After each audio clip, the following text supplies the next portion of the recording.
எல்லாருக்கும் வணக்கம். எப்படி இருக்கீங்க? இன்னைக்கு நாம பார்க்க போற கதை கேட்கும் போதே உங்களுக்கு ஒரு விதமான நடுக்கத்தை கொடுக்கும். நம்ம மனசுக்குள்ள இருக்கிற கற்பனை நிஜமானா எப்படி இருக்கும்? அதுவும் நாம வரைகிற ஒரு பயங்கரமான ஓவியம் அப்படியே நிஜத்துல நடந்தா? வாங்க, மர்மங்கள் நிறைந்த நிழல் நிஜமாகிறது கதையோட முதல் எபிசோடுக்குள்ள போகலாம். நேரம் நள்ளிரவு 2 மணி. ஊரே நிசப்தத்துல மூழ்கி இருக்கு.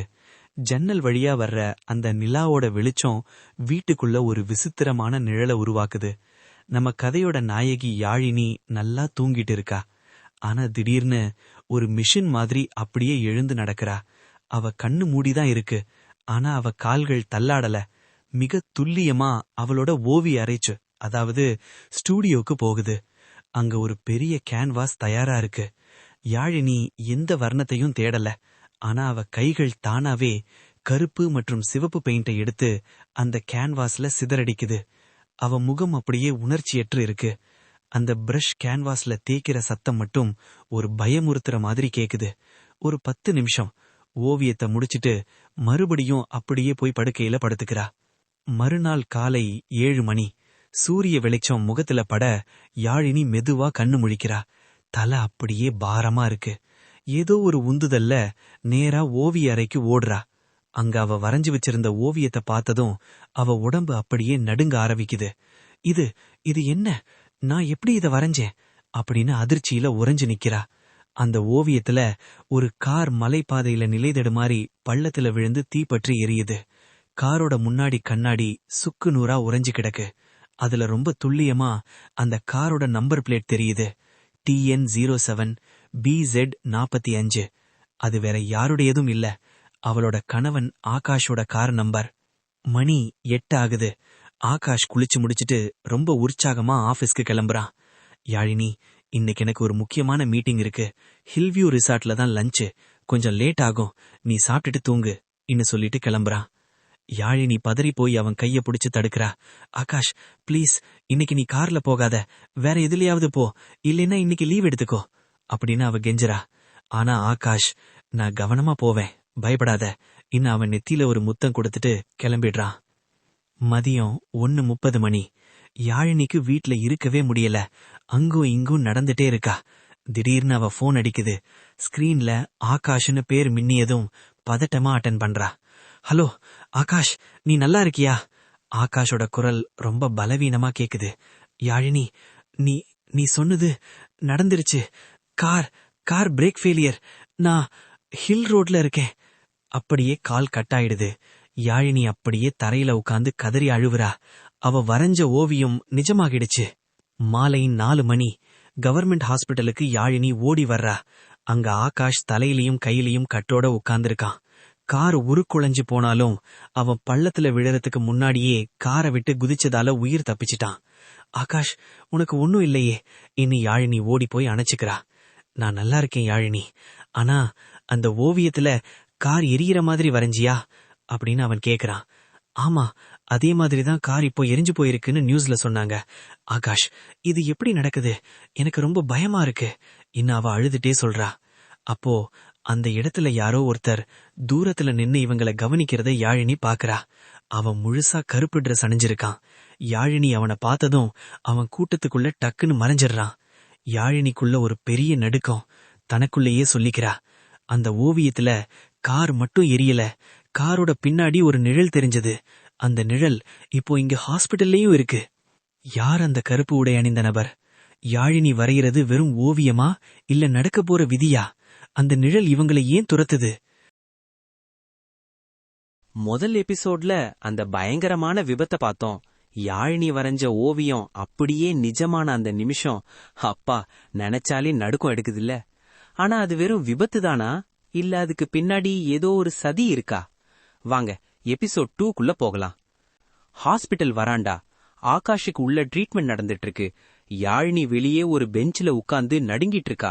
அவ கண்ணு முன்னாடி அந்த ஓவியமும் நிஜத்துல நடந்த விபத்தும் மாறி மாறி வந்து போகுது. அப்பதான் அவ கவனிக்கிறா, அந்த ஹாஸ்பிட்டல் கூட்டத்துக்கு நடுவுல ஒரு உருவம் அசையாம நிக்குது. யாழினிக்குள்ள ஒரு அதிர்ச்சி. அதே கருப்பு கோட், அதே உயரம், அந்த விபத்து நடந்த இடத்துல இருந்த அதே ஆள் தான் இங்கேயும் இருக்கான். இவன் எதுக்கு எங்களை துரத்தணும்? யாழினி தைரியத்தை வரவழைச்சிட்டு அந்த ஆளை நோக்கி வேகமா நடக்கிறா. ஆனா அந்த ஆள் ரொம்ப லாவகமா கூட்டத்துக்குள்ள புகுந்து லிப்ட் பக்கம் போயிடுறான். யாழினி ஓடி போய் பாக்குறா. ஆனா அதுக்குள்ள லிப்ட் கதவு மூடிக்குச்சு. அந்த மர்ம ஆள் நழுவிட்டான். அடுத்த scene police station. Inspector Viswa ரொம்ப ஷார்ப்பான ஆபீசர்.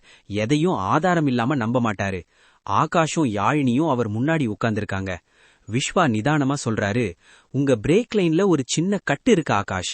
அது தேய்மானத்தால வந்ததில்ல. யாரோ ரொம்ப ஷார்ப்பான கத்தியால வேணும்னே கட் பண்ணிருக்காங்க. யாழினிக்கு தூக்கி வாரி போடுது. அப்படின்னா இது கொலையா? யாரோ ஆகாஷ கொல்ல பாத்திருக்காங்களா? விஸ்வா ஆமான்னு சொல்றாரு. ஆனா ஆகாஷ் முகம் ஒரு நிமிஷம் லேசா மாறி மறையுது. எனக்கு எதிரிகள் யாரும் இல்லையே சார்னு தடுமாறுறான். அப்போ யாழினி அந்த விபரீதமான உண்மைய சொல்றா. சார், இந்த விபத்து நடக்க போகுதுன்னு எனக்கு முன்னாடியே தெரியும். நான் வரைஞ்ச ஓவியத்துல இது அப்படியே இருந்தது, நம்பர் பிளேட் முதற்கொண்டு. விஸ்வா சிரிச்சிடுறாரு. ஓவியம் வரைஞ்சீங்க, அது நிஜமாச்சுன்னா எப்படி நம்புறது? நான் போலீஸ்காரன் மிஸ்ஸஸ் யாழினி, எனக்கு அறிவியல் தான் முக்கியம்னு நக்கலா சொல்றாரு. ஆனா யாழினி விடல. அதே ஓவியத்துல கார் பின்னாடி ஒரு உருவம் இருந்தது, அவனை இப்போ ஹாஸ்பிட்டல்லையும் பார்த்தேன்னு சொன்ன உடனே விஸ்வா கொஞ்சம் யோசிக்கிறாரு. நாளைக்கு காலையில உங்க வீட்டுக்கு வந்து அந்த பெயிண்டிங்க பாக்குறேன்னு சொல்லிட்டு அவங்கள அனுப்பி வைக்கிறாரு. நன்னிரவு நேரம். யாழினியும் ஆகாஷும் வீட்டுக்கு வந்துடுறாங்க. ஆகாஷ் களைப்புல தூங்கிடுறான். ஆனா யாழினிக்கு தூக்கம் வரல. மெதுவா தன் ஸ்டுடியோக்கு போய் அந்த ஓவியத்தை உத்து பாக்குறா. அந்த பெயிண்டிங்ல இருக்கிற அந்த மர்ம உருவத்தோட கையில ஒரு பச்சை நிற மோதிரம் இருக்கிறது அவ கண்ணுல படுது. திடீர்னு ஹால்ல ஒரு சத்தம்.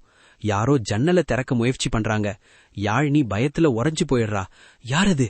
ஆகாஷ், ஆகாஷ் எந்திரின்னு மெதுவா கூப்பிடுறா. பயந்துகிட்டே ஹாலுக்கு வந்து பாக்குறா. ஜன்னல் திறந்து காத்துல ஆடிட்டு இருக்கு. அங்க யாரும் இல்ல. ஆனா தரையில ஈரமான கால் தடங்கள். அந்த கால் தடங்கள் அப்படியே நேரா ஆகாஷ் தூங்கிட்டு இருக்கிற ரூமுக்குள்ள போகுது. அந்த ஈரமான கால் தடங்கள், அந்த பச்சை நிற மோதிரம், இது எதுவுமே இன்னும் விளங்காத புதிரா இருக்கு. வாங்க எபிசோட் 3க்குள்ள போகலாம். நேத்து அந்த நைட்டு நடந்த சம்பவத்துக்கு அப்புறம் யாழினிக்கு தூக்கமே வரல. அந்த ஈரமான கால் தடங்கள் ஆகாஷோட ரூம் வரைக்கும் போயிட்டு ஜன்னல் வழியா வெளியே போயிருக்கு. யார் அது? எதுக்காக வீட்டுக்குள்ள வந்தான்? அதிகாலை 2 மணி இருக்கும். யாழினியோட உடம்புல மறுபடியும் ஒரு விரைப்பு தன்மை. அவ கண்ணு மூடி இருக்கு. ஆனா மனசு அவள மறுபடியும் ஸ்டுடியோக்குள்ள இழுத்துட்டு போகுது. இந்த முறை அவளோட தூரிகை ரொம்ப இருண்ட வண்ணங்களை எடுக்குது. ஊதா, சாம்பல்னு ஒரு பயங்கரமான ஓவியத்தை வரையறா. வரைஞ்ச முடிச்சிட்டு மறுபடியும் போய் படுத்துக்கிறா. காலையில 8 மணி. யாழினி கண்ணு முழிச்சு தான் கைய பாக்குறா. பெயிண்ட் கரைகள். பதறி அடிச்சுட்டு ஓடி போய் அந்த ஓவியத்தை பாக்குறா. அவ இதயமே ஒரு நிமிஷம் நின்னுடுச்சு. அந்த ஓவியத்துல ஒரு பாழடைந்த கிடங்கு. மங்கலான வெளிச்சத்துல நம்ம ஆகாஷ் நிக்கிறான். அவனுக்கு எதிரே ஒரு பொண்ணு நிக்கிறா. அவ முகம் தெளிவா தெரியல. ஆனா அவ போட்டிருக்கிற அந்த சிவப்பு நிற துப்பட்டா மட்டும் பளிச்சுன்னு தெரியுது. ஆகாஷ் அந்த பொண்ணுகிட்ட ஒரு பெரிய கருப்பு பையன் நீட்டுறான். அதுல இருந்து கட்டுக்கட்டா பணம் தெரியற மாதிரி யாழினி வரைஞ்சிருக்கா. யாழினி நடுங்கி போய், ஆகாஷ், இது நீயா? நீ யாருக்கு பணம் கொடுக்கற அப்படின்னு தனக்குள்ளேயே கேட்டுக்கிறா. காலையில 9 மணி. டைனிங் டேபிள்ல ஆகாஷ் ரொம்ப சாதாரணமா காஃபி குடிச்சிட்டு இருக்கான். யாழினி அவனை சந்தேகமா பார்த்து, ஆகாஷ், இன்னைக்கு விஸ்வா சார் வரேன்னு சொன்னாரே, அவருக்கு வெயிட் பண்ணதாமான்னு கேக்குறா. ஆகாஷ் பதட்டமா, இல்ல யாழினி, முக்கியமான ஒரு பிசினஸ் செட்டில்மெண்ட் இருக்கு, கேப் புக் பண்ணிட்டேன், சீக்கிரம் வந்துடுறேன்னு கிளம்புறான். செட்டில்மெண்டா? யாருக்கு பணம் கொடுக்கணும்? யாழினி நேரடியா கேட்டதும் ஆகாஷ் ஒரு நிமிஷம் தடுமாறிட்டு, அது ஒரு வெண்டார் பேமெண்ட்னு சொல்லிட்டு அவசரமா கிளம்புறான். அவன் போன சில நிமிஷத்திலேயே இன்ஸ்பெக்டர் விஸ்வா வீட்டுக்கு வந்துடுறாரு. விஸ்வா அந்த 2 ஓவியத்தையும் பாக்குறாரு. 2வது ஓவியத்தை பார்த்ததும் அவர் புருவம் உயருது. மிஸ்ஸஸ் யாழினி, இந்த இடம் நம்ம சிட்டிக்கு வெளியே இருக்கிற அந்த பழைய ஜூட் மில் தானே அப்படின்னு கேக்குறாரு. யாழினி அழுதுட்டே சொல்றா, சார், ஆகாஷ் ஏதோ பெரிய பிரச்சனையில சிக்கியிருக்காருன்னு தோணுது. அந்த ஓவியத்துல அவர் அந்த பொண்ணுகிட்ட கெஞ்சுற மாதிரி இருக்கு சார். விஸ்வா அங்கிருந்து கிளம்புறாரு. ஆனா யாழினிக்கு தெரியும் அவ வரைஞ்சது மறுபடியும் நிஜமாக போகுதுன்னு. அவ ஒரு பெரிய முடிவெடுக்கிறா. ஆகாஷ் போன கேப் ஆப்பை செக் பண்ணி லொகேஷனை கண்டுபிடிக்கிறா. அது அதே ஜூட் மில் தான். யாழினி ஒரு ஆட்டோவை பிடிச்சு அந்த பழைய ஜூட் மில்லுக்கு போறா. மறைஞ்சு நின்னு எட்டி பாக்குறா. அப்படியே ஷாக். அவ வரைஞ்ச அதே காட்சி. ஆகாஷ் அந்த சிவப்பு துப்பட்டா பொண்ணுகிட்ட பணப்பைய நீட்டுறான். அந்த பொண்ணு பணத்தை வாங்கிட்டு நக்கலா சிரிக்கிறா. மிஸ்டர் ஆகாஷ், இந்த தடவை தப்பிச்சிட்டீங்க. ஆனா அடுத்த தடவை இந்த ஓவியக்காரி உங்களை முழுசா வரைஞ்சிட்டா நீங்க கம்பிதான் எண்ணணும். ஜாக்கிரதை அப்படின்னு சொல்றா. யாழினிக்கு மூச்சே நின்னுடுச்சு. தன்னை ஓவியக்காரின்னு அவங்க சொல்றாங்களே, அப்போ இவங்களுக்கெல்லாம் இது தெரியுமா? அதிர்ச்சியில இருந்த யாழினி தெரியாம அங்க இருந்த ஒரு டின்ன தட்டிவிட அது கடகடன்னு உருளுது. சத்தம் கேட்டதும் ஆகாஷும் அந்த பொண்ணும் யாழினி இருக்கிற திசைய பாக்குறாங்க. வாங்க எபிசோட் 4க்குள்ள போகலாம். அந்த பழைய ஜூட் மில், யாழினி தட்டிவிட்ட அந்த டின் கடகடன்னு உருளுது. சத்தம் கேட்டதும் ஆகாஷும் அந்த மேகனாவும் திடுக்கிட்டு திரும்புறாங்க. யாழினி டக்குன்னு ஒரு இரும்பு தூணுக்கு பின்னாடி மறைஞ்சுக்கிறா. அவ இதயம் அப்படியே வெடிச்சிடும் போல துடிக்குது. யாரது? அங்க யார் நிக்கிறது? ஆகாஷ் சத்தமா கேட்டுக்கிட்டே அந்த பக்கமா வர்றான். யாழினி மூச்சை பிடிச்சிட்டு நிக்கிறா. நல்ல வேளையா அந்த நேரத்துல ஒரு பூனை அங்க இருந்து குதிச்சு ஓடுது. ஆகாஷ் நிம்மதியா ஒரு பெருமூச்சு விடுறான். வெறும் பூனைதான். சரி, இப்போ கிளம்பு. பணம் கொடுத்தாச்சுல்ல, இனிமே யாழினி கிட்டயோ போலீஸ் கிட்டயோ நீ வர்றது தெரிஞ்சா நிலைமை மோசமாகும் அப்படின்னு மேகனா கிட்ட சொல்றான். அந்த மேகனா ஒரு குரூரமான சிரிப்போட சொல்றா, பாக்கலாம் ஆகாஷ், ஆனா ஒன்னு மட்டும் ஞாபகம் வச்சுக்கோ, உன்னோட பொண்டாட்டி தூக்கத்துல வரைகிறது வெறும் பெயிண்டிங் இல்ல, உன்னோட மரண சாசனம் அப்படின்னு சொல்லிட்டு இருட்டுக்குள்ள மறைஞ்சிடுறா. ஆகாஷும் அங்க இருந்து கிளம்பிடுறான். மாலை நேரம். ஆகாஷ் வீட்டுக்கு வராத தைரியத்துல யாழினி அவனோட ரூமுக்குள்ள நுழையிறா. ஆகாஷோட கடந்த காலத்தை பத்தி தெரிஞ்சுக்கணும்னு அவளுக்கு ஒரு வெறி. பீரோ அடியில தேடி பார்த்தா அங்க ஒரு பழைய டைரியும் சில போட்டோஸும் கிடைக்குது. அந்த போட்டோக்களை புரட்டும் போது யாழினிக்கு தூக்கி வாரி போடுது. ஒரு பழைய குரூப் போட்டோல அதே மேகனா. அவங்க 2 பேருக்கும் நடுவுல ஏதோ ஒரு நெருக்கமான உறவு இருந்திருக்குன்னு அந்த போட்டோ பார்த்தாலே தெரியுது. மேகனா, இவ யாரு? ஆகாஷ் இவளுக்கு ஏன் இவ்ளோ பயப்படணும்னு யாழினி குழம்புறா. யாழினி உடனே இன்ஸ்பெக்டர் விஸ்வாவை ஒரு காஃபி ஷாப்ல மீட் பண்றா. அந்த போட்டோவை காட்டி மேகனாவை பத்தி கேக்குறா. விஸ்வா யோசிச்சுட்டு, மேகனாவா, இவ ஒரு 5 வருஷத்துக்கு முன்னாடி ஒரு சீட்டிங் கேஸ்ல கைதானவ, இவளுக்கும் ஆகாஷ்க்கும் என்ன லிங்க் அப்படின்னு கேக்குறாரு. யாழினி இன்னைக்கு நடந்த எல்லாத்தையும் அவர்கிட்ட சொல்றா. விஸ்வா உடனே கிளம்புறாரு. மேகனா தங்கி இருக்கிற பழைய லாட்ஜ் அட்ரஸ் என்கிட்ட இருக்கு, நாம இப்பவே அங்க போவோம், ஆனா இது ஆகாஷ்க்கு தெரிய வேண்டாம்னு சொல்லிட்டு யாழினியையும் கூட்டிட்டு போறாரு. மழை மெதுவா தூர ஆரம்பிக்குது. அந்த பழைய அடுக்குமாடி குடியிருப்பு. மேகனா இருக்கிற ரூம் கதவு லேசா திறந்திருக்கு. விஸ்வா துப்பாக்கியை எடுத்துக்கிட்டு உள்ள போறாரு. ஆனா உள்ள போன யாழினி அலறிட்டு பின்னாடி வர்றா. மேகனா தரையில சடலமா கிடக்கிறா. அவ கழுத்து நெரிக்கப்பட்டிருக்கு. அவளோட அந்த சிவப்பு துப்பட்டாவே அவ முகத்துக்கு மேல வீசப்பட்டிருக்கு. அப்போ விஸ்வா கத்துறாரு, யாழினி அங்கே பாருங்க. அந்த ரூம் செவுத்துல ரத்தத்தால ஒரு ஓவியம் வரையப்பட்டிருக்கு. அதை யாழினி வரைஞ்ச அதே விபத்து ஓவியத்தோட ஒரு பகுதி. அந்த ஓவியத்துக்கு அடியில ஒரு சின்ன மோதிரம் கிடக்கு. யாழினி அதை உத்து பாக்குறா. அது அதே பச்சை நிற கல் மோதிரம். சார், இந்த மோதிரத்தை நான் என் பெயிண்டிங்ல பார்த்தேன், இது கொலையாளியோடது. யாழினி நடுங்குறா. அப்போ கரெக்டா அவ போன் அடிக்குது. ஆகாஷ் கிட்ட இருந்து மெசேஜ். யாழினி, நான் வீட்டுக்கு வந்துட்டேன், நீ எங்க இருக்க, சீக்கிரம் வா. யாழினிக்கு அப்படியே கைகால் எல்லாம் உதறுது. ஆகாஷ் வீட்டுக்கு வந்துட்டானா? ஒருவேளை அவன் இங்க வந்துட்டு தான் போயிருப்பானா? நான் இனிமே அவன் கூட எப்படி ஒரே வீட்ல இருக்க போறேன்? ஆகாஷ் தான் கொலையாளியா, இல்ல அவனை காட்டி கொடுக்க யாராவது இப்படி ஒரு டிராமாவை பிளான் பண்றாங்களா? அந்த பச்சை நிற மோதிரம் உண்மையாவே யாருடையது? நிழல் நிஜமாகிறது கதையோட 5வது எபிசோடுக்கு உங்க எல்லாரையும் அன்போடு வரவேற்கிறேன். மேகனாவோட ரூம் சுத்தி போலீஸ். அந்த பிணத்துக்கு பக்கத்துல ஒரு பச்சை கல் மோதிரம் கிடக்கு. அத விஸ்வா ஒரு பிளாஸ்டிக் கவர்ல எடுக்கிறப்ப யாழினிக்கு மூச்சே நின்னுடும் போல இருக்கு. ஏன்னா அவ கண்ணு முன்னாடி இருக்கிறது வெறும் பிணம் மட்டும் இல்ல, அவ வரைஞ்ச அதே விபத்து ஓவியம் அங்கே ரத்தத்தால வரையப்பட்டிருக்கு. விஸ்வா மெதுவா யாழினி கிட்ட வந்து, யாழினி, இங்க நிக்காதீங்க, வெளியே வாங்க, இது சாதாரண கொலை கிடையாது. அந்த கொலையாளி உங்களுக்கு ஏதோ மெசேஜ் சொல்ல வர்றான், உங்க ஓவியத்தையே அவன் தடயமா மாத்திருக்கான் அப்படின்னு எச்சரிக்கிறாரு. யாழினி குரல் தழுதழுக்க, சார், ஆகாஷ் மெசேஜ் பண்ணிருக்கான், அவன் வீட்டுக்கு வந்துட்டானா, ஒருவேளை மேகனாம அவன்தான் அப்படின்னு சொல்ல வர்றாங்க. ஆனா விஸ்வா அவங்கள தடுத்துட்டு, இப்போதைக்கு எதையும் முடிவு பண்ணாதீங்க, ஆனா ஒன்னு மட்டும் உறுதி, உங்க கணவன் ஆகாஷ் நீங்க நினைக்கிற மாதிரி ஒரு சாதாரண பிசினஸ்மேன் கிடையாது, வாங்க என் ஆபீஸுக்கு, சில உண்மைகளை நீங்க தெரிஞ்சுக்கணும் அப்படின்னு கூட்டிட்டு போறாரு. நள்ளிரவு நேரம். கமிஷனர் ஆபீஸ்ல ஒரு பழைய தூசி படிந்த ஃபைல யாழினி முன்னாடி வைக்கிறாரு விஸ்வா. அதுல ஆகாஷோட பழைய போட்டோ இருக்கு. விஸ்வா பேச ஆரம்பிக்கிறாரு. ஆகாஷ் ரத்தினவேல் 5 வருஷத்துக்கு முன்னாடி ஒரு இன்சூரன்ஸ் கம்பெனில ஏஜென்ட்டா இருந்தவன். இவனோட ஸ்பெஷாலிட்டி என்ன தெரியுமா? Death claim. அதாவது செத்து போனவங்க குடும்பத்துக்கு பணம் வாங்கி தர்றதுல இவன் கில்லாடி. யாழினிக்கு ஒண்ணுமே புரியல. அதுல என்ன சார் தப்பு? அது அவரோட வேலைதானே அப்படின்னு கேக்குறாங்க. விஸ்வா லேசா சிரிச்சிட்டு, அங்கேதான் விஷயமே இருக்கு. இவன் கிளைம் பண்ணின 10 கேஸ்ல 8 கேஸ் மர்மமான விபத்துகள். அந்த விபத்து நடக்கிறதுக்கு ஒரு வாரத்துக்கு முன்னாடிதான் அவங்களுக்கு பல கோடி ரூபாய்க்கு இன்சூரன்ஸ் பாலிசி எடுக்கப்பட்டிருக்கும். ஆகாஷ் ஒரு மாஃபியா கூட்டத்தோட தலைவன். யாழினி வசதியானவங்கள வலைவீசி பிடிச்சு பாலிசி எடுத்து அப்புறம் அவங்கள விபத்துல சாகடிச்சு அந்த பணத்தை அபகரிக்கிறது தான் இவன் வேலை. அந்த புகைப்படங்களை பார்க்க பார்க்க யாழினிக்கு தலை சுத்துது.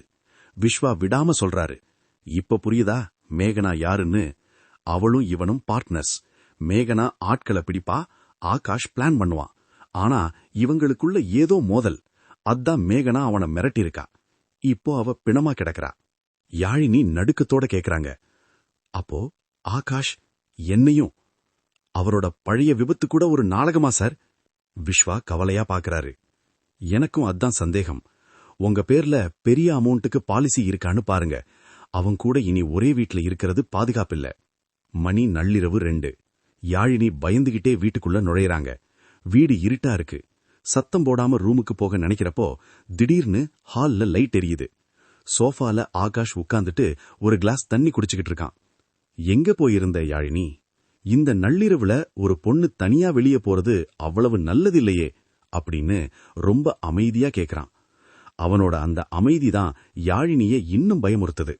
யாழினி சமாளிச்சுக்கிட்டு, அது மேகனான்னு ஒரு ஃப்ரெண்டுக்கு உடம்பு சரியில்லைன்னு ஹாஸ்பிட்டல் போனேன் அப்படின்னு சொல்றாங்க. ஆகாஷ் மெதுவா எழுந்து வந்து அவங்கள நெருங்கி, யாழினி மேகனாவா? அவளுக்குத்தான் இப்போ உடம்பு ரொம்ப சரியாகிடுச்சே. இனி அவ எந்த பிரச்சனையும் பண்ண மாட்டா. ஆனா நீ ஏன் அந்த போலீஸ்காரன் விஸ்வா கூட சுத்திட்டு இருக்க? அவன் உன்னை தப்பா வழி நடத்துறான். திடீர்னு யாழினியோட தோளை பலமா பிடிச்சு செவத்தோட சாய்க்கிறான்.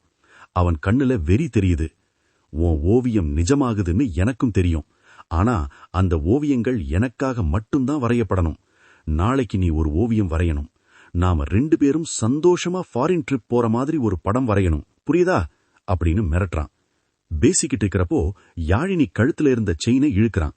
அதுல விஸ்வா ரகசியமா வச்சு அனுப்புன அந்த மைக் இருக்கிறத கண்டுபிடிச்சிடறான். அவ்வளவுதான். ஆவேசமா அந்த மைக்கை உடைச்சு தரையில வீசுறான். விளையாட்டு முடிஞ்சது யாழினி. இனிமே நீ என் கட்டுப்பாட்டுல தான் இருக்கணும். மரியாதையா உன் ரூமுக்கு போ அப்படின்னு கத்துறான். யாழினி அழுதுகிட்டே ஓடி போய் ரூம பூட்டிக்கிறாங்க. அப்போ அவங்களுக்கு மறுபடியும் அந்த தாங்க முடியாத தலைவலி வருது. கண்ணு தானா சொருகுது. கை தானா பென்சில தேடுது. அடுத்து யாழினி என்ன வரைய போறாங்க?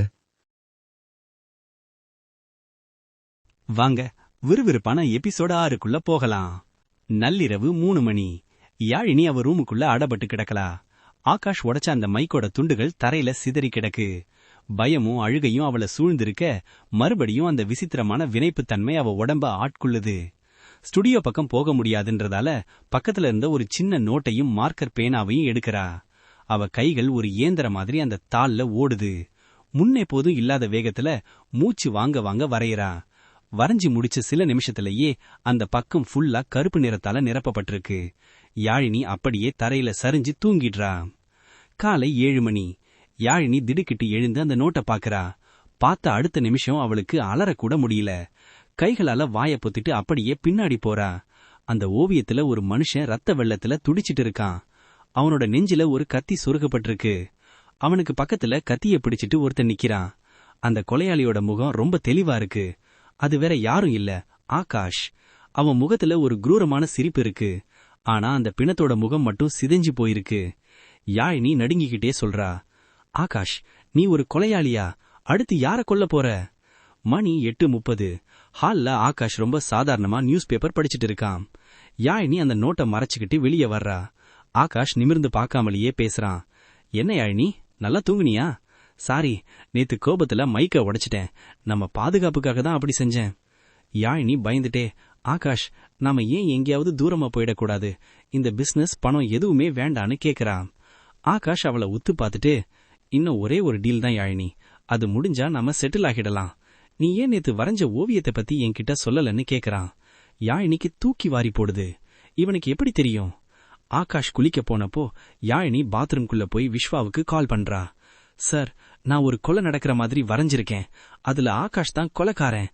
அந்த பிணத்தோட கழுத்துல ஒரு புலி நகம் பெண்டன்ட் இருக்கு சார்னு சொல்றா. விஸ்வா அதிர்ச்சியாகிறாரு.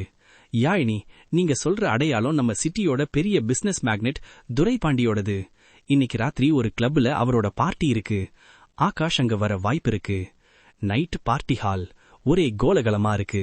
ஆகாஷ் செம ஸ்டைலா சூட்டு போட்டுட்டு துரைபாண்டி கூட சிரிச்சு பேசிட்டு இருக்கான். யாழினி தூரத்துல இருந்து கண்காணிக்கிறா. விஸ்வாவும் மாறு வேஷத்துல அங்க இருக்காரு. திடீர்னு லைட் அணைக்கப்படுது. இருட்டுக்குள்ள கத்தி மின்னும் சத்தம். யாழினி கத்துறா, ஆகாஷ் வேண்டாம், விட்டுடுங்க. லைட் எரியும் போது துரைபாண்டி தரையில ரத்த வெள்ளத்துல கிடக்கிறாரு. ஓவியத்துல இருந்தது போலவே அவர் நெஞ்சில கத்தி இருக்கு. கத்தியோட ஒரு உருவம் ஓடுது. அது ஆகாஷ் போட்டிருந்த அதே கோட் சூட். அங்கே நில்லுன்னு விஸ்வா அந்த உருவத்தை துரத்துறாரு. யாழினி ஆகாஷ தேடுறா. அப்போ பின்னாடி இருந்து ஒரு கை அவ வாய பொத்துது. அது ஆகாஷ். ஆனா இப்போ அவன் வேற ட்ரெஸ்ல இருக்கான். அவ காதோரம் குசுகுசுக்கிறான். அந்த கொலையாளி நான் இல்ல யாழினி. ஆனா உன் ஓவியம் இப்போ நிஜமாகிடுச்சு. அந்த உருவத்தை பாத்தியா? அவன் பாக்குறதுக்கு அப்படியே என்ன மாதிரியே இருந்தான்ல. யாழினி குழப்பத்துல அப்படியே உறைஞ்சு போறா. கொலையாளி ஆகாஷ் இல்லன்னா அவன மாதிரி இருக்கிற அந்த இன்னொருவன் யாரு? மர்மம் இப்போ இன்னும் பயங்கரமா இருக்கு. வாங்க, நெஞ்ச உறைய வைக்கும் எபிசோட் 7க்குள்ள போகலாம். பார்ட்டி ஹால்ல நடந்த அந்த கொடூரமான கொலைக்கப்புறம் மண்டபமே போர்க்களமா இருக்கு. விஸ்வா துரத்திட்டு போன அந்த ஆகாஷ் உருவம் கூட்டத்துக்குள்ள மாயமா மறைஞ்சிடுது. நிஜ ஆகாஷ் யாழினியோட கைய பிடிச்சி ஒரு ஓரமா இழுத்துட்டு போறான். யாழினி அவன் கைய உதறிட்டு, என்ன தொடாத, அங்க கொலை நடந்தப்போ நீ வேற ட்ரெஸ்ல இருந்த, ஆனா ஓடினவன் உன்ன மாதிரியே இருந்தான், யார் அவன்னு கத்துறா. ஆனா ஆகாஷ் ரொம்ப கூலா, பயத்துல உனக்கு என்ன பேசுறதுனே தெரியல யாழினி, நான் வந்தப்பவே இந்த ட்ரெஸ்ல தான் இருந்தேன்னு ஒரு போலி பரிவை காட்டுறான். நள்ளிரவு நேரம். வீட்டுக்கு வந்ததும் ஆகாஷோட முகம் அப்படியே மாறுது. ஒரு சைக்கோ மாதிரி சிரிக்க ஆரம்பிக்கிறான். யாழினி ஸ்டூடியோக்குள்ள ஓடி போய் கதவை பூட்ட பாக்குறா. ஆனா ஆகாஷ் தடுத்துட்டு உள்ள வந்துடுறான். இந்த ஓவியங்கள், இதுதான் எல்லாத்துக்கும் காரணம். யாழினி, உனக்கு ஸ்கிசோஃப்ரீனியா வந்துருச்சுன்னு நினைக்கிறேன். இல்லாத உருவத்தை இருக்குன்னு நம்புற, இல்லாத கொலைய நான் பண்ணதா கற்பனை பண்றன்னு ஒரு பெரிய நாடகத்தை ஆடுறான். யாழினி விடாம, பொய் சொல்லாத, விஸ்வாசார்கிட்ட அந்த பச்சைக்கல் மோதிரம் ஆதாரம் இருக்குன்னு சொல்ல ஆகாஷ் நக்கலா சிரிக்கிறான். அந்த மோதிரமா? அத நானே விஸ்வா கிட்ட கொடுத்துட்டேன். யாரோ என் வீட்ல கொண்டு வந்து வச்சுட்டாங்க, என் உயிருக்கு ஆபத்துன்னு நானே கம்ப்ளைண்ட் கொடுத்துட்டேன். இப்ப போலீஸ் கண்ணுல நான் ஒரு பாதிக்கப்பட்டவன், நீ ஒரு பைத்தியம். அடுத்த நிமிஷம் ஆகாஷ் ஒரு லைட்டரை எடுத்து அவளோட ஓவியங்கள் மேல ஆல்கஹால் ஊத்தி தீ வைக்கிறான். யாழினி அலறி துடிக்கிறா. அவளோட உழைப்பு, விபத்து ஓவியம், மேகனா ஓவியம், துரைபாண்டி கொலை ஓவியம்னு ஒவ்வொன்னா எரிஞ்சு சாம்பலாகுது. அந்த தீ வெளிச்சத்துல ஆகாஷ் ஒரு அரக்கன் மாதிரி தெரியறான். சத்தம் கேட்டு விஸ்வா உள்ள வரும்போது ஆகாஷ் அப்படியே வேற ஒரு ஆளா மாறி விஸ்வா கிட்ட ஓடுறான். சார், இவளை காப்பாத்துங்க, இவளுக்கு ஏதோ ஆகிடுச்சு, அவ வரைஞ்ச எல்லாத்தையும் அவளே தீ வச்சு எரிச்சிட்டான்னு அழுதுகிட்டே நடிக்கிறான். விஸ்வாவும் குழம்பி போறாரு. ஏன்னா சிசிடிவில ஆகாஷ் நீல நிற சட்டை தான் போட்டிருக்கான். யாழினி சொன்ன அந்த கோட் சூட் உருவம் அங்க இல்ல. விஸ்வா போனதுக்கு அப்புறம் ஆகாஷ் கதவை பூட்டிட்டு யாழினி காதோரம் வரான். இனி விஸ்வா உன்னை நம்ப மாட்டான். இந்த உலகமே உன்னை ஒரு பைத்தியம்னு தான் பாக்கும். இனி நீ வரைகிற ஓவியம் எனக்கு மட்டும்தான் தெரியணும். அது மூலமா எனக்கு பணம் வரணும். இல்லைனா நிஜமாவே ஒரு மென்டல் ஹாஸ்பிட்டல்ல உன்னை அடைச்சிடுவேன்னு மிரட்டுறான். யாழினி இப்போ முழுசா தனிமைப்படுத்தப்பட்டுட்டா. அவளுக்கு உதவி செய்ய யாருமே இல்ல. ஆனா அந்த எரிஞ்ச சாம்பலுக்கு நடுவுல ஒரு சின்ன காகித துண்டு அவ கண்ணில் படுது. அது அவளோட சின்ன வயசு போட்டோவோட ஒரு பகுதி.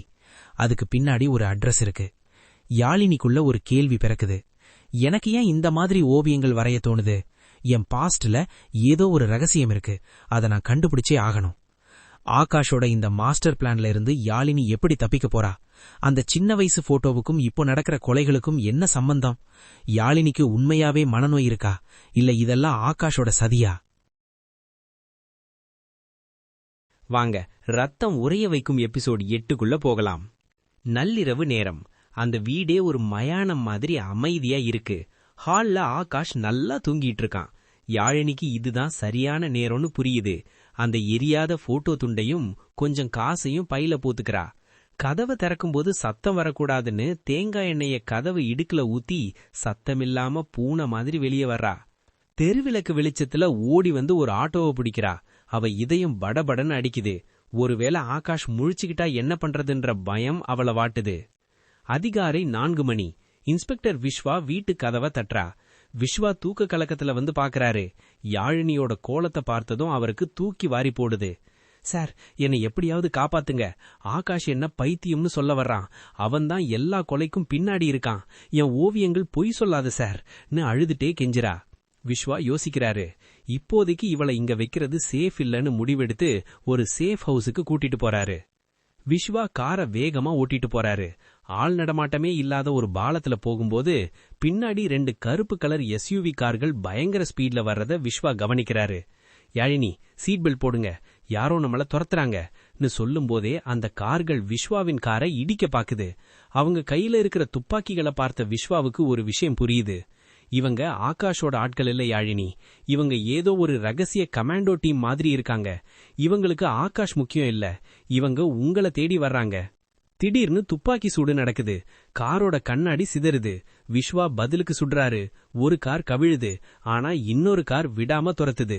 விஸ்வா ஒரு சந்துல காரை நிறுத்தி, யாழினி இறங்கி ஓடுங்க, அந்த ரயில்வே டிராக்க நோக்கி போங்க, நான் இவங்கள சமாளிக்கிறேன், இவங்க போலீஸையும் மீறின ஒரு பெரிய அமைப்புன்னு கத்துறாரு. யாழினி இருட்டுல ஓடி மறையறா. அந்த மர்ம மனிதர்கள் விஸ்வாவை சூழ்ந்துக்கிறாங்க. அவங்கள ஒருத்தன் தான் காதுல இருக்கிற மைக்ல பேசுறான். மிஷன் ஃபெயிலியர், சப்ஜெக்ட் தப்பிச்சிட்டா. அவளோட பிரெடிக்டிவ் எபிலிட்டி இப்போ உச்சத்துல இருக்கு. அவ வரைய போற அடுத்த ஓவியம் நம்ம ரகசியத்தை வெளியே கொண்டு வந்துடலாம். அவளை உயிரோட பிடிச்சே ஆகணும். ஆகாஷ் ஒரு கருவிதான், நமக்கு வேண்டியது அந்த ஓவியக்காரி. யாழினி ஒரு ஓடுற ரயில்ல ஏறி தப்பிக்கிறா. மூச்சு வாங்க அந்த பழைய போட்டோ துண்ட பாக்குறா. அதுல இருக்கிற address national institute of neuroscience ஆராய்ச்சி மையம். யாழினிக்கும் அந்த ஆராய்ச்சி மையத்துக்கும் என்ன சம்பந்தம்? அவளுக்கு இருக்கிற அந்த எதிர்காலத்தை கணிக்கிற சக்தி, பிரெடிக்டிவ் எபிலிட்டி, ஒரு வரமா இல்ல சாபமா? அந்த ரகசிய அமைப்பு யாரு? வாங்க, திடுக்கிடும் உண்மைகள் நிறைந்த எபிசோடு 9க்குள்ள போகலாம். நகரத்தோட ஒரு ஓரத்துல இருக்கிற அந்த பழைய national institute of neuroscience. ஒரு காலத்துல பிஸியா இருந்த இந்த இடம் இப்போ பேய் பங்களா மாதிரி இருக்கு. யாழினி மெதுவா அந்த துருப்பிடிச்ச இரும்பு கதவை தள்ளிட்டு உள்ள போறா. உள்ள பழைய டெஸ்ட் டியூப், தூசு படிஞ்ச ஃபைல்கள் எல்லாம் செதறி கிடக்கு. அவ கொண்டு வந்த போட்டோவுல இருக்கிற அதே அறைய தேடி போறா. அங்க ஒரு கதவுல ப்ராஜெக்ட் ஆரக்கிள் ரகசியம் அப்படின்னு எழுதியிருக்கு. அந்த அறைக்குள்ள நுழைஞ்ச உடனே யாழினிக்கு தலை சுத்துது. அங்க இருக்கிற ஒரு பழைய மெடிக்கல் பெட்ட பார்த்ததும் 15 வருஷத்துக்கு முன்னாடி நடந்த விஷயங்கள் அவ கண்ண முன்னாடி வந்துட்டு போகுது. பிளாஷ்பேக். ஒரு 10 வயசு சின்ன பொண்ணு யாழினி விபத்துல அடிபட்டு மயக்கத்துல இருக்கா. அவ அப்பா ஒரு டாக்டர். அவர் அழுதுட்டே ஒரு மர்ம கும்பல் கிட்ட பேசுறாரு. என் பொண்ணை எப்படியாவது காப்பாத்துங்க. அதுக்கு அந்த மர்ம மனிதன் சொல்றான், காப்பாத்துவோம், ஆனா எங்க ஆரக்கிள் சிப்ப அவ மூளைக்குள்ள வைக்க அனுமதி கொடுத்தா மட்டும்தான் இது நடக்கும். இது அவளுக்கு காலத்தை முன்கூட்டியே கணிக்கிற சக்தியை கொடுக்கும் அப்படின்னு சொல்றான். யாழினி அங்க இருக்கிற ஒரு பழைய லேப்டாப்பை திறந்து ரிப்போர்ட்டுகளை பாக்குறா. அப்போ இந்த சக்தி கடவுள் கொடுத்தது இல்லையா, மெடிக்கல் எக்ஸ்பெரிமெண்ட் மூலமா வந்ததா?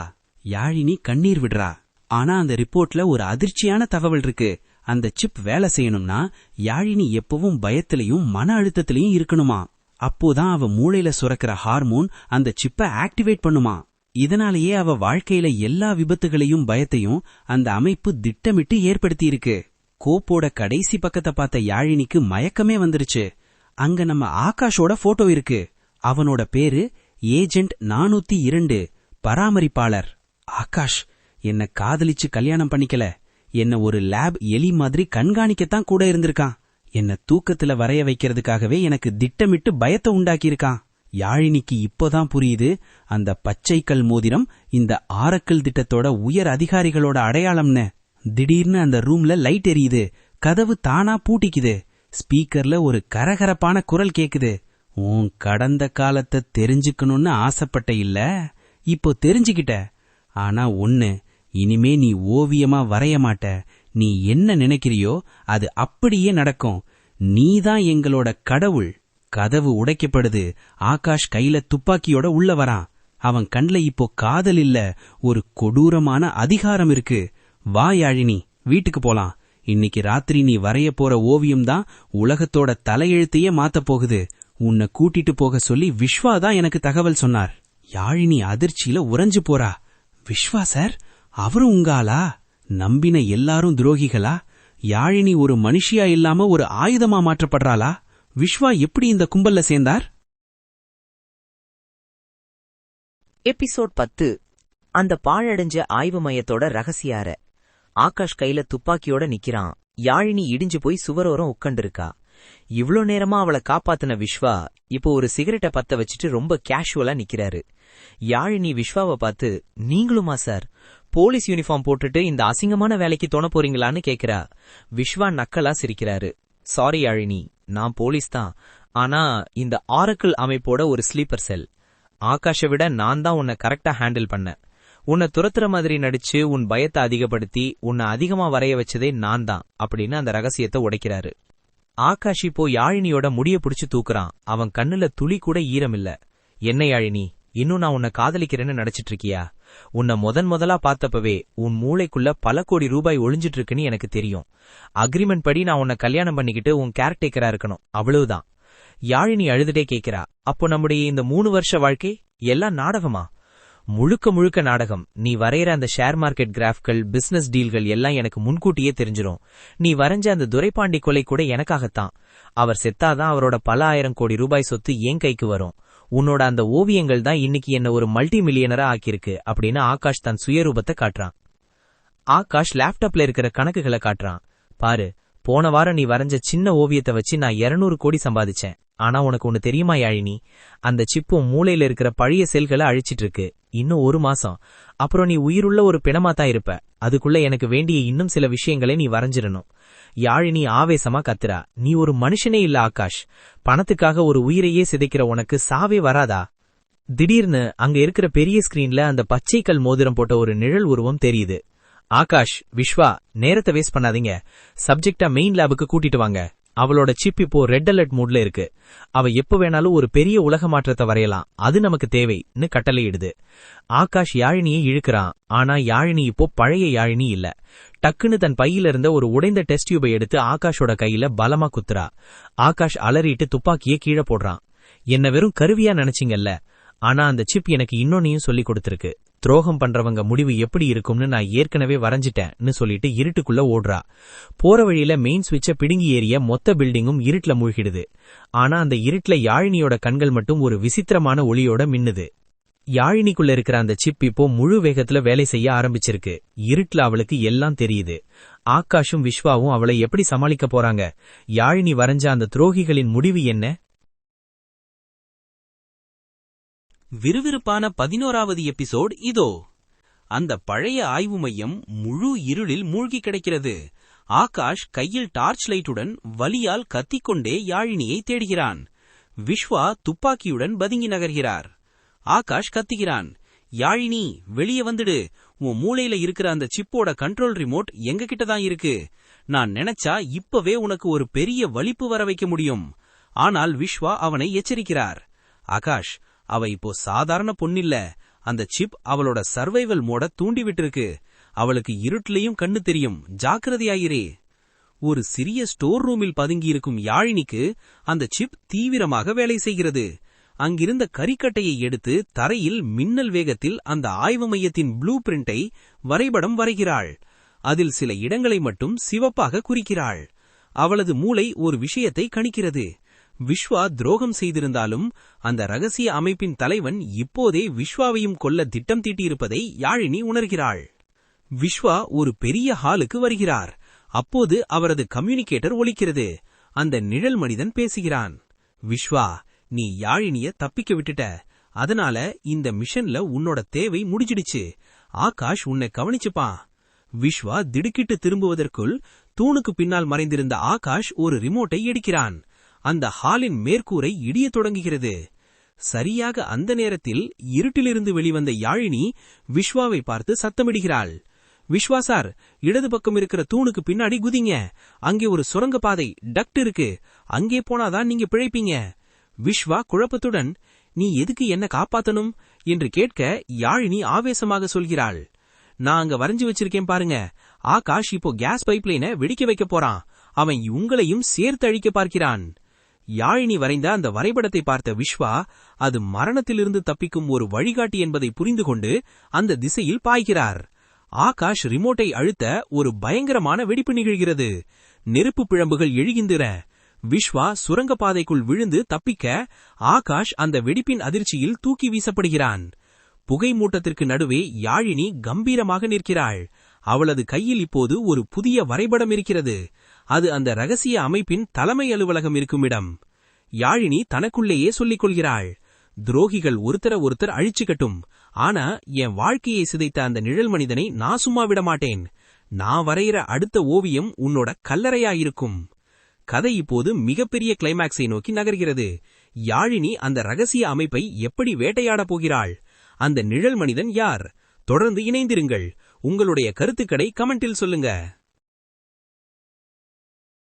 வாங்க விறுவிறுப்பான எபிசோட் 12க்குள்ள போகலாம். அந்த ஆய்வு மைய வெடிப்புல இருந்து யாழினி தப்பிச்சாலும் அவளை ஒரு கருப்பு ஹெலிகாப்டர் துரத்திக்கிட்டே வருது. அதுல இருந்து இறங்கின கமாண்டோக்கள் அவளை சுத்தி வளைக்கிறாங்க. ஆனா அவங்க அவளை தாக்கல. ரொம்ப மரியாதையா ஒரு சொகுசு கார்ல ஏத்துறாங்க. அந்த கார் அப்படியே ஒரு மலை அடிவாரத்துல இருக்கிற ஒரு பிரம்மாண்டமான மாளிகைக்கு போகுது. உள்ள நுழைஞ்சா சுவர் ஃபுல்லா விலை உயர்ந்த பெயிண்டிங்ஸ். அங்க ஒரு பெரிய சிம்மாசனம் மாதிரி நாற்காலியில ஒருத்தன் உட்கார்ந்திருக்கான். அவன் கையில அந்த பச்சை கல் மோதிரம் ஜொலிக்குது. அவன்தான் அந்த ரகசிய அமைப்போட தலைவன், டாக்டர் ஆதித்யா. ஆதித்யா மெதுவா சிரிச்சுக்கிட்டே பேசுறான். வா யாழினி, உன்னோட படைப்பை பார்க்க நான் ரொம்ப நாள் வெயிட் பண்ணேன். ஆகாஷ் ஒரு முட்டாள். உன்னை வெறும் பணத்துக்காக பயன்படுத்தினா. ஆனா எனக்கு பணம் தேவையில்ல, எனக்கு அதிகாரம் வேணும். யாழினி கோபமா, யார் நீ? என் வாழ்க்கையை ஏன் இப்படி சிதைக்கிறேன்னு தேக்கறா. ஆதித்யா ஒரு திடுக்கிடும் உண்மைய சொல்றான். நான் உன் வாழ்க்கைய சிதைக்கல யாழினி, உன்னை ஒரு கடவுளா மாத்தியிருக்கேன். 15 வருஷத்துக்கு முன்னாடி உன் மூளையில அந்த சிப்ப பொருத்தனதே நான் தான். உலகத்தோட அடுத்த பிரதமர் யாரு, அடுத்த போர் எப்ப வரும்னு எல்லாமே என் விரல் நுனியில இருக்கணும்னு நான் பிளான் பண்ணேன். அங்க ஒரு பெரிய ஸ்கிரீன்ல யாழினியோட மூளை ஸ்கேன் தெரியுது. அதுல சிப்பு 95% சிங்க் ஆகிடுச்சுன்னு காட்டுது. ஆதித்யா சொல்றான், இனிமே உனக்கு தூரிகை தேவையில்லை யாழினி, நீ ஒரு லிவிங் பிரிடிக்டர். நீ ஒரு இடத்த பார்த்தாலே அடுத்த ஒரு நிமிஷத்துல அங்க என்ன நடக்க போகுதுன்னு உன் கண்ணு முன்னாடி ஒரு ஹாலோகிராம் மாதிரி தெரியும். யாழினி இத வெறுக்கிறா. ஆனா ஆதித்யா விடல. ஒரு பயங்கரமான பரிசோதனை பண்றான். ஒரு கண்ணாடி தொட்டிக்குள்ள ஒரு மனுஷனை வச்சு விஷவாயுவை ஏத்துறான். இப்ப சொல்லு யாழினி, இவன் இன்னும் எத்தனை செகண்ட்ல சாவான்? இவனை காப்பாத்தணும்னா எந்த வாழ்வை திருப்பணும்? உன் மூளை கணிக்கிற அந்த ஒரு நொடி இவன் உயிரை காப்பாத்தும். முயற்சி பண்ணு. யாழினிக்கு தலை பயங்கரமா வலிக்குது. கண்ணு சிவக்குது. திடீர்னு அவ கண்ணு முன்னாடி அந்த தொட்டிக்கு பின்னாடி இருக்கிற ஒரு ரெட் லிவர் ஒயிடுது. அது ஓவியம் இல்ல, அவ பார்வையில தெரிகிற நிஜமான நிழல். அந்த வலது பக்கம் இருக்கிற ரெட் லிவரை இழுங்க, 5 செகண்ட்ல இழுக்கலன்னா அவன் செத்துடுவான். நீ யாழினி கத்துறா. ஆதித்யா அதை செஞ்சு அந்த மனுஷனை காப்பாத்துறான். அவனோட முகத்துல ஒரு வெற்றி சிரிப்பு. ஆதித்யா இப்போ அடுத்த கட்டத்துக்கு போறான். அற்புதமான முன்னேற்றம். நாளைக்கு ஒரு பெரிய உலகத் தலைவர் நம்ம நாட்டுக்கு வர்றார். அவர் மேல ஒரு தாக்குதல் நடக்க போகுது. அது எங்க எப்படி நடக்கும்னு நீ இப்பவே சொல்லணும் அப்படின்னு ஆர்டர் போடுறான். யாழினி கண்ண மூடுறா. சிப்பு மின்னல் வேகத்துல வேலை செய்யுது. ஆனா அவ கண்ணு முன்னாடி அந்த தலைவரோட கொலை தெரியல. அதுக்கு பதிலா அந்த மாளிகையே ரத்த வெள்ளத்துல மிதக்கிற மாதிரியும் ஆதித்யாவோட அந்த மோதிரம் உடைஞ்சு கிடக்கிற மாதிரியும் தெரியுது. யாழினி நிதானமா சொல்றா, நாளைக்கு என்ன நடக்க போகுதுன்னு நான் சொல்லவா? நாளைக்கு இந்த இடத்துல ஒரு உயிர் கூட மிஞ்சாது. நீ எதை உருவாக்கினியோ அதுவே உன்னை அழிக்கப் போகுது ஆதித்யா. ஆதித்யாவோட முகம் அப்படியே மாறுது. தான் உருவாக்கின அந்த ஆரக்கிள் இப்போ தனக்கே மரணத்தை கணிச்சு சொல்லும்போது அவனுக்குள்ள ஒரு பயம் வருது. யாழினி கணிச்ச அந்த மரணம் நடக்குமா, இல்ல ஆதித்யா அதை தடுத்து நிறுத்துவானா? அந்த ரகசிய மாளிகைக்குள்ள நாளைக்கு என்ன நடக்கப் போகுது? வாங்க நெருப்பு தெரிக்கிற எபிசோட் 13க்குள்ள போகலாம். அந்த மாளிகையோட தரைத்தளத்துல இருக்கிற ரகசிய லேப்.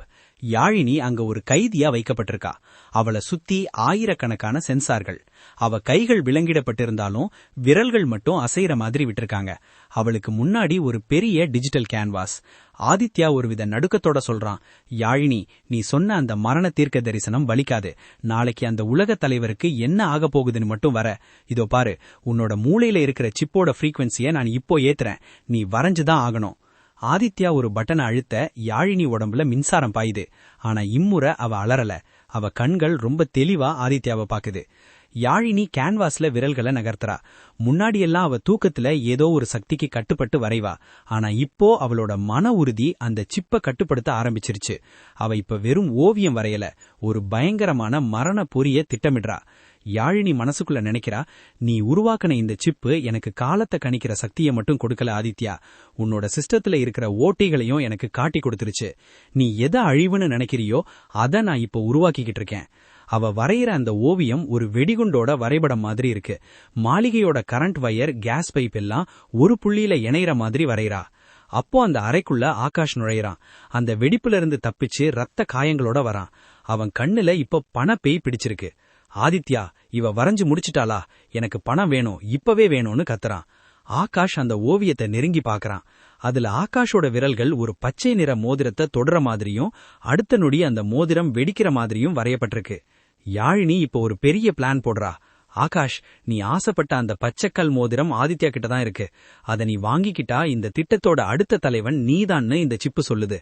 ஆனா ஒரு விஷயம், அந்த மோதிரம் தான் இந்த மாளிகையோட செல்ஃப் டெஸ்ட்ரக்ட் பட்டன்னு ஒரு பொய்ய சொல்றா.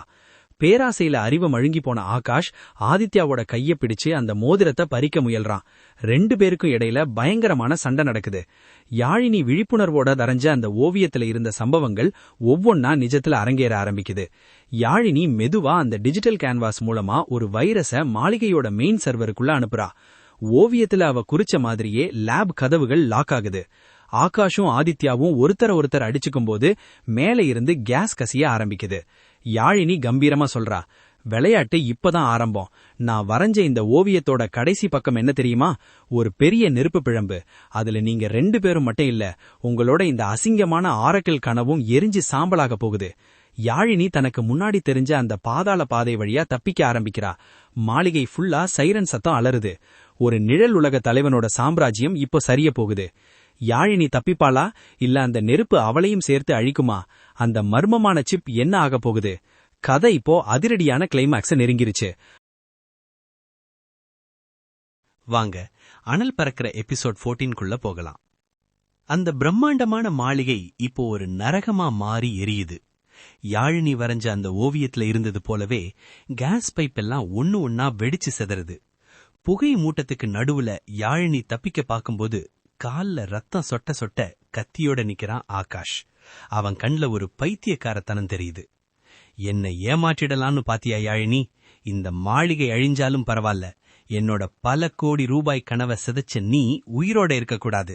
நீ செத்தா அந்த சிப் உன் மூளையோட அழிஞ்சிடும். எனக்கும் கிடைக்காதது யாருக்கும் கிடைக்கக்கூடாது அப்படின்னு கத்திக்கிட்டே பாயிறான். ஆனா யாழினி அசையாம நிக்கிறா. அவ மூளையில இருக்கிற அந்த சிப் இப்ப வேற லெவல்ல வேலை செய்யுது. அவளுக்கு ஆகாஷோட ஒவ்வொரு அசைவும் ஸ்லோ மோஷன்ல தெரியுது. அவன் கத்தியை எங்க வீசுவான்னு 3 செகண்ட் முன்னாடியே அவ கணிச்சிடுறா. ஆகாஷ், வலது பக்கம் குத்த பாக்காத, அங்கே நான் இருக்க மாட்டேன்னு அவ சொல்லிட்டு லாவகமா நகர ஆகாஷோட கத்தி காத்துல வீசுது. அவன் நிலைதட மாறி விழுறான்.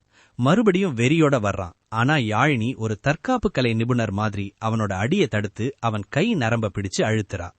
அப்போ அந்த ஆதித்யா அரை மயக்கத்துல தரையில ஊர்ந்து வந்து தன் கையில இருந்த ரிமோட்டை அழுத்துறான். யாழினி மூளையில இருக்கிற சிப்ப வெடிக்க வைக்க முயற்சி பண்றான். முடிஞ்சது, உன் மூளை இப்போ வெடிக்க போகுது யாழினி. யாழினிக்கு தலை பயங்கரமா வலிக்குது. தரையில விழுந்து துடிக்கிறா. இத பார்த்த ஆகாஷ் இதுதான் சமயம்னு அவ கழுத்தை நெரிக்க வர்றான். ஆனா யாழினி தன் கடைசி சக்தியை திரட்டி தான் வரைஞ்ச ஓவியத்தோட கடைசி பக்கத்தை நினைச்சு பாக்குறா. ஆகாஷ், பின்னாடி பாரு, நான் வரைஞ்ச ஓவியத்துல ஒரு பெரிய சரவிளக்கு உன் மேல விழுற மாதிரி இருந்தது, ஞாபகம் இருக்கான்னு தட்டு மாதிரி சொல்றா. ஆகாஷ் பதட்டமா அண்ணாந்து பாக்குறான். தீப்பிடிச்ச அந்த மேற்கூரையில தொங்கிட்டு இருந்த பிரம்மாண்டமான ஸ்படிக சரவிளக்கு தீயால உருகி விழ தயாரா இருக்கு. அவன் தப்பிக்க பாக்கும்போது அவனோட கால் அங்க இருந்த தரை விரிப்புல மாட்டிக்குது. இல்ல, இது நடக்கக்கூடாது, காப்பாத்துங்க அப்படின்னு அவன் கத்துறான். ஆனா விதி அவனை விடல. ஒரு பயங்கரமான சத்தத்தோட அந்த சரவிளக்கு நேரா ஆகாஷ் மேல விழுது. ஸ்படிக துண்டுகள் அவன் உடம்புல பாய்ந்து அவனை அங்கேயே நிலைநிறுத்துது. ஆகாஷோட பாவம் அவனுக்கு அங்கேயே மரணத்தை தீர்ப்பா கொடுத்துருச்சு. ஆதித்யாவும் அந்த இடிபாடுகளுக்குள்ளேயே சிக்கிடுறான். யாழினி மயக்கமாகிற நேரத்துல யாரோ அவளை தூக்குற மாதிரி ஒரு உணர்வு. அது விஸ்வா. அவர் தன் தப்ப உணர்ந்து காயங்களோட அவளை காப்பாத்த வந்திருக்காரு. மன்னிச்சடி யாழினி, பேராசை என் கண்ணை மறைச்சிடுச்சு. ஆனா உன்னோட அந்த ஓவியம் என்னை காப்பாத்தினப்போதான் நான் எவ்வளவு தப்பு பண்ணிருக்கேன்னு புரிஞ்சுதுன்னு சொல்லிட்டு அவளை தூக்கிட்டு வெளியே ஓடுறாரு. அவங்க வெளியே வந்த சில செகண்ட்ல மாளிகை மொத்தமா வெடிச்சு சிதறுது. அந்த புகைக்கு நடுவுல யாழினியோட கண்கள் மெதுவா மூடிக்குது. ஆகாஷும் ஆதித்யாவும் அழிஞ்சாச்சு. ஆனா யாழினியோட நிலைமை என்ன? அவ மூளையில இருக்கிற அந்த ஆபத்தான சிப் என்ன ஆகும்? அவ ஒரு சாதாரண மனுஷியா மறுபடியும் வாழ முடியுமா? இறுதி அத்தியாயம். 3 வாரங்களுக்கு அப்புறம் அந்த அரசு மருத்துவமனையோட அமைதியான சூழல். யாழினி ஒரு மென்மையான வெள்ளை டிரெஸ்ல ஜன்னலோரமா உட்கார்ந்திருக்கா. காலை சூரிய வெளிச்சம் அவ முகத்துல படும்போது அவ கண்ணுல முன்னாடி இருந்த அந்த பயம் இல்ல, ஒரு பெரிய அமைதி தெரியுது. டாக்டர் உள்ள வந்து சிரிச்சிட்டே சொல்றாரு, வாழ்த்துக்கள் யாழினி, ஆபரேஷன் 100% சக்சஸ். உன் மூளைக்கு எந்த பாதிப்பும் இல்லாம அந்த சிப்ப வெளியெடுத்தாச்சு. இனிமே உனக்கு அந்த தலைவலியோ தூக்கத்துல நடக்கிற பழக்கமும் இருக்காது.